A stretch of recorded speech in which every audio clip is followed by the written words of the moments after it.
Saya akan bercerita mengenai salah satu ironi yang paling besar yang pernah terjadi dalam sejarah umat manusia.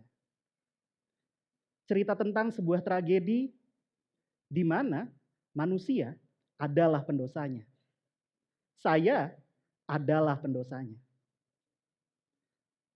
Teman-teman semua, saya akan bercerita mengenai bagaimana plastik dapat memberikan dampak yang sangat besar bagi lingkungan kita.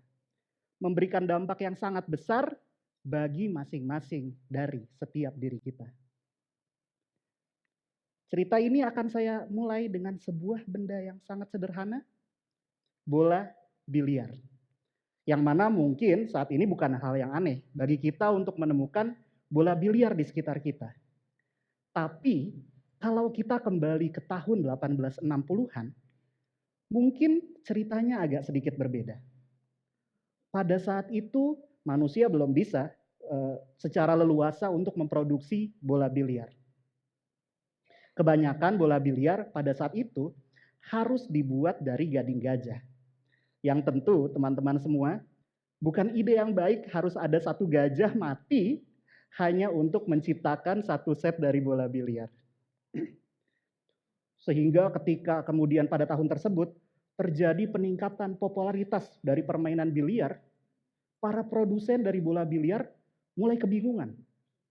Kira-kira bagaimana cara kita memproduksi bola biliar dengan jumlah yang sangat banyak ketika bahan bakunya itu sangat sulit untuk ditemukan.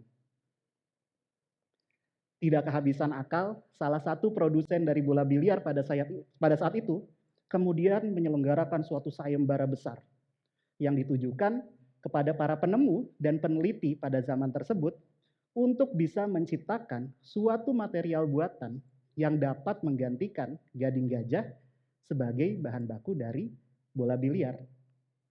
Singkat cerita, ternyata sayembara itu berhasil dimenangkan, dan pada momen itulah, untuk pertama kalinya, plastik semi-sintetis pertama itu diciptakan. Yang kemudian sejarah mencatat bahwa penemuan tersebut ternyata berujung pada industrialisasi yang sangat besar dalam produksi dan pengembangan plastik-plastik modern seperti yang biasa kita kenal saat ini. Saat ini plastik sudah ditemukan di berbagai macam tempat. Bahkan kemungkinan besar pakaian yang teman-teman kenakan saat ini itu pun berbahan dasar dari plastik. Nah, ketika kemudian plastik itu dikembangkan, ternyata ini adalah material yang sangat baik diciptakan. Jadi pertama kali plastik diciptakan itu merupakan salah satu material yang sangat baik bagi lingkungan.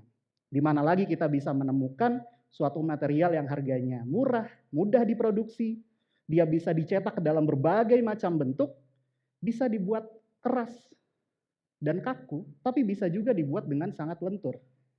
Bahkan dalam bentuk lembaran dan sangat mudah untuk kita lipat.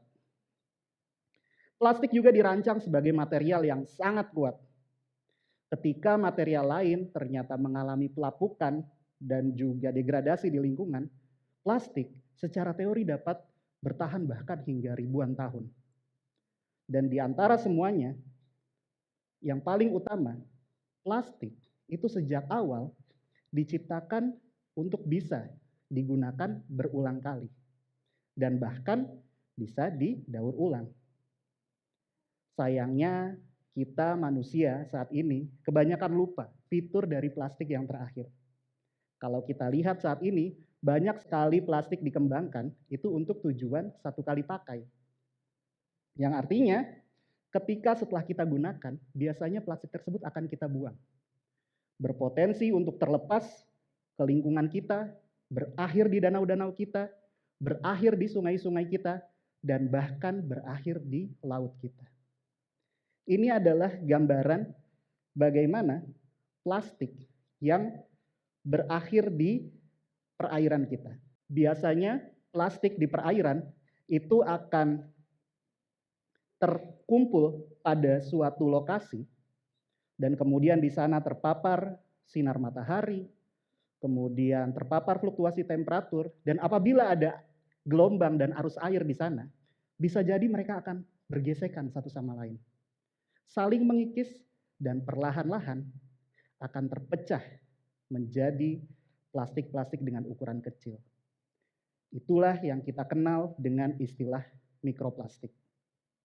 Secara definisi, mikroplastik merupakan potongan plastik kecil dengan ukuran kurang dari 5 mm.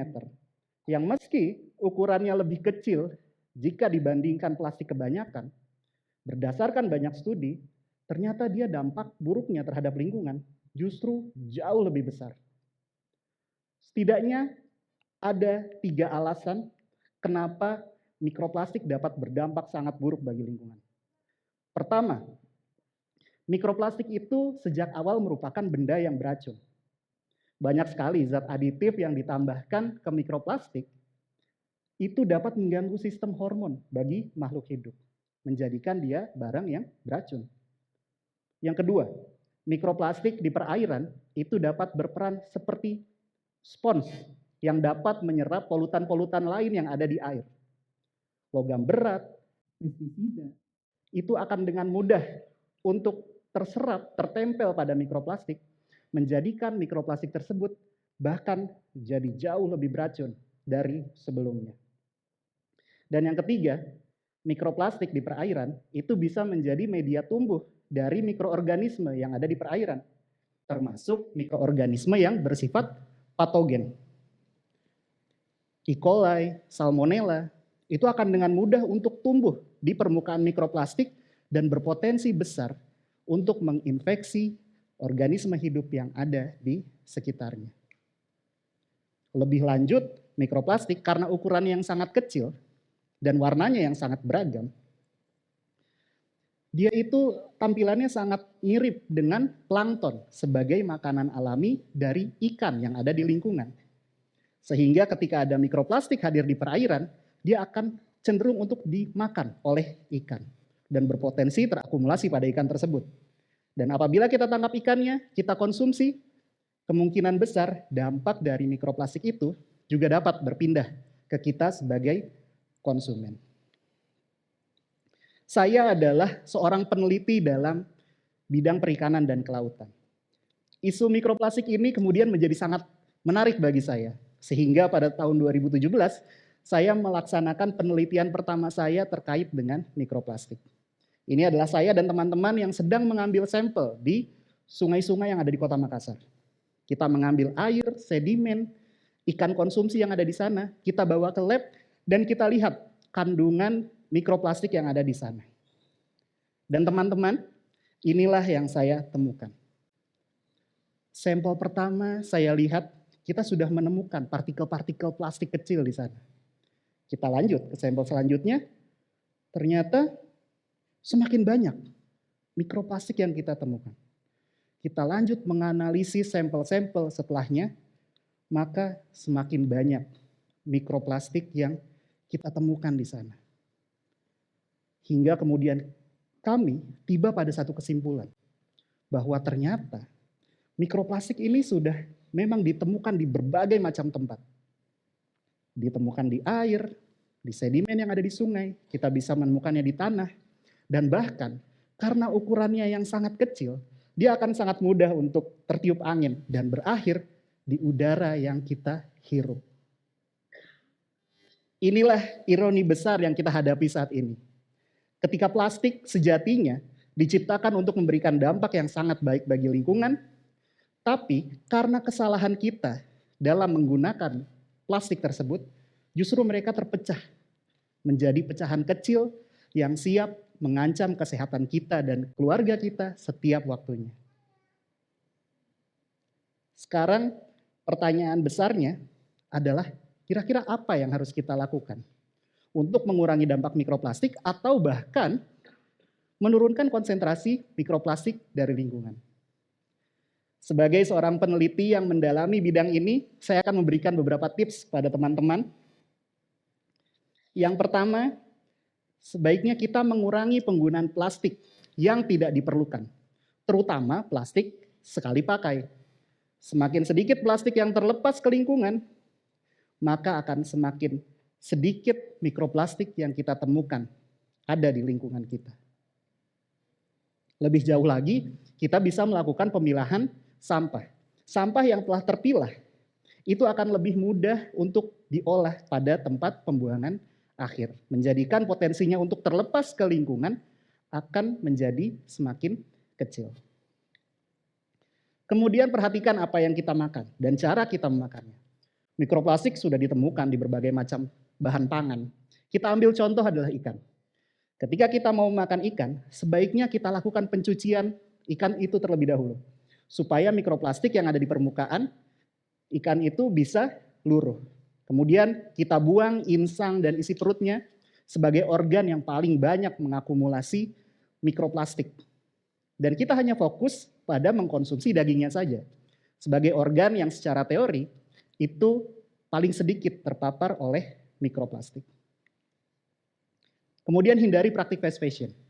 Daripada kita membeli pakaian dengan harga yang murah, tapi masa pakainya sebentar, lebih baik kita beli pakaian dengan kualitas yang lebih baik tapi masa pakainya lama.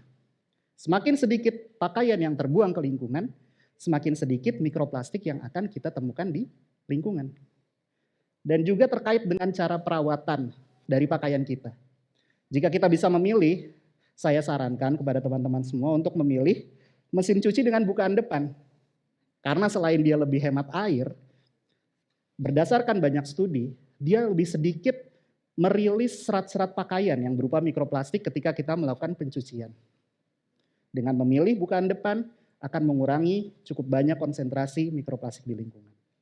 Dan yang terpenting adalah edukasi diri sendiri dan orang lain. Ketika kegiatan tadi kita lakukan dalam bentuk individual, mungkin dampaknya tidak terlalu banyak. Tapi teman-teman bisa bayangkan kalau itu dilakukan secara kolektif, maka dampaknya akan sangat besar.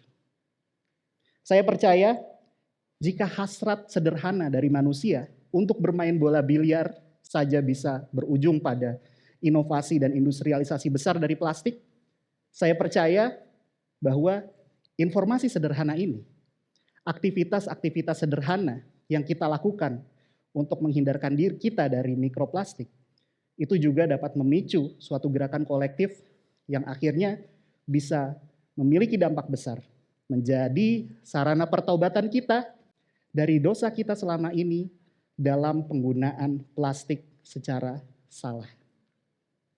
Terima kasih.